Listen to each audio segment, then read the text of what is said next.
গতদিন সেজার স্কুলে parents meeting থাকলেও সামহাও আমাদের অ্যাপয়েন্টমেন্টটা মিস হয়ে যায়। আর পরপর দুদিন যেহেতু প্যারেন্টস মিটিং থাকে, তো এই জন্য পরের দিন আমরা অ্যাপয়েন্টমেন্টটা নিয়েছি। অফিস থেকে ফিরেই একেবারে তড়িঘড়ি করে সেজার স্কুলে রওনা হচ্ছি লেট ইভিনিং এ। যেহেতু আমি জানতাম আমার অফিস থেকে ফিরতে লেট হবে, তো একদম লেট ইভিনিং এর সবশেষের অ্যাপয়েন্টমেন্ট আমি নিয়েছিলাম সেজার জন্য, যাতে আজকে আর মিস না হয়। তো সেজার স্কুলের প্যারেন্টস মিটিং এ যাচ্ছি আমি, সেজা, সিয়ারা এবং সেজার পাপা। ও আচ্ছা, সিয়ারা কিন্তু আজকে সম্ভবত ফার্স্ট দিন ওর বড় বোনের স্কুল ভিজিট করবে। তাই? ওয়াও, তাই তো। সেজার স্কুল তো অনেক বড় মাম্মা। আচ্ছা আচ্ছা আচ্ছা আচ্ছা।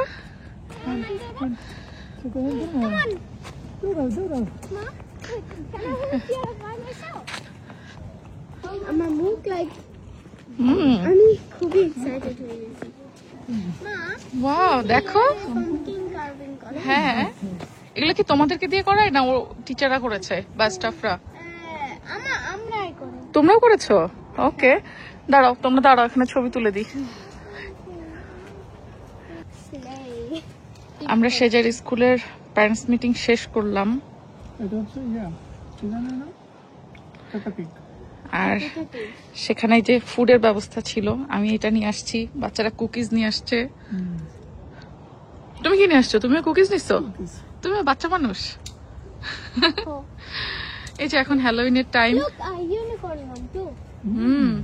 ওই যে ওরা সব স্কুল থেকে এগুলো মানে বানাইছে। হ্যাঁ বাবা, পাম্পকিন কার্ভিং কন্টেস্ট আজকে প্লে টাইমে সবাই ফ্রেন্ডসে গ্যাদার করেছে, সো ওরা দেখতে পায় pumpkin.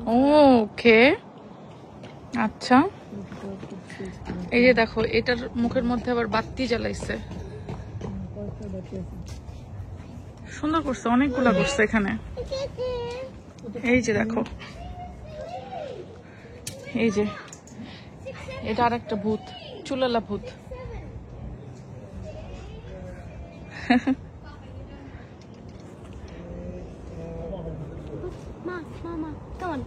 Mommy, look. 6, 7. It says 6, 7 on the pumpkin right there. 6, 7. Okay. 6, 7.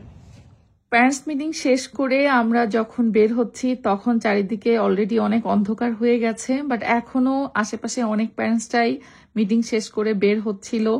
আর যেদিন প্যারেন্টস মিটিং থাকে সেদিন একদম লেট ইভিনিং পর্যন্ত স্কুল খোলা থাকে। বাচ্চারা স্কুল টাইমে স্কুল শেষ করে ওদেরকে পিক করে বাসায় নিয়ে যেতে হয়, তারপরে অ্যাপয়েন্টমেন্টের টাইম অনুযায়ী আবার প্যারেন্টসদের সহ আসতে হয় মিটিং এর জন্য।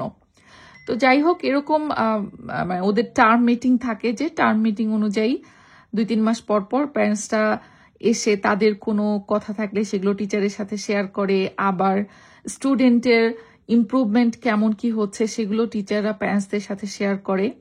যেটা ভালো নিউজ ছিল সেটা হচ্ছে সে যা ম্যাথে খুবই ভালো করেছে, লাস্ট উইকে ও ম্যাথের জন্য স্কুল থেকে অ্যাওয়ার্ডও পেয়েছে। ওর ম্যাথটা বেশ ইমপ্রুভ হচ্ছে এবং ও ম্যাথে ওর স্কুলে ক্লাসের মধ্যে টপ করেছে। বাট ওর একটা প্রবলেম, টিচাররা আমাদেরকে বারবার করে রিমাইন্ড করছে যে ও হচ্ছে ইংলিশ অ্যাকসেন্টে বা স্পেলিংয়ে একটু প্রবলেম হচ্ছে।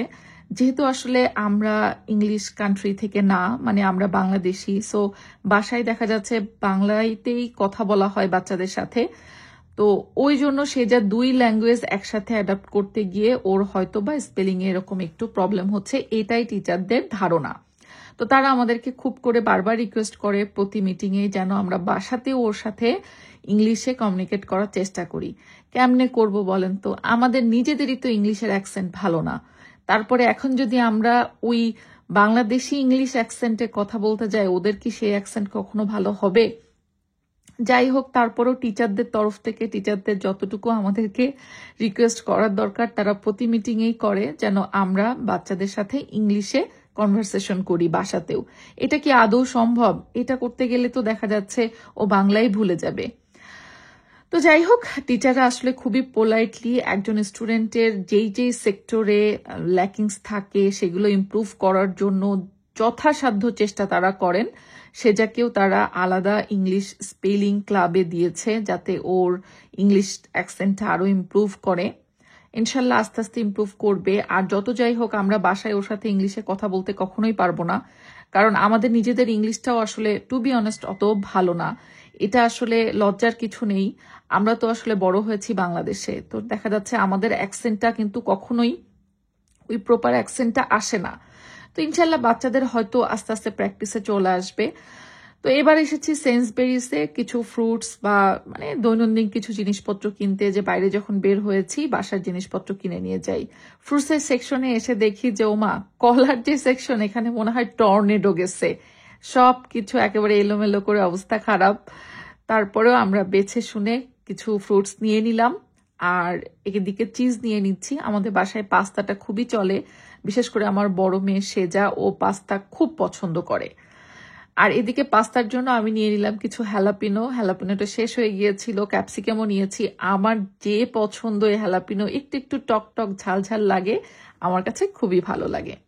আর বাচ্চারা আসবে সুপার স্টোরে আর চকলেট নিবে না, এটা তো হয় না, তো ওরা কিছু চকলেটসও নিয়ে নিল। যেহেতু সেজার প্যারেন্টস মিটিং এ সবকিছু গুড রিপোর্ট ছিল, এই জন্য হ্যাপি হয়ে ওকে আমি একটু পুরস্কার দিলাম যে আচ্ছা ঠিক আছে তুমি চকলেট নাও।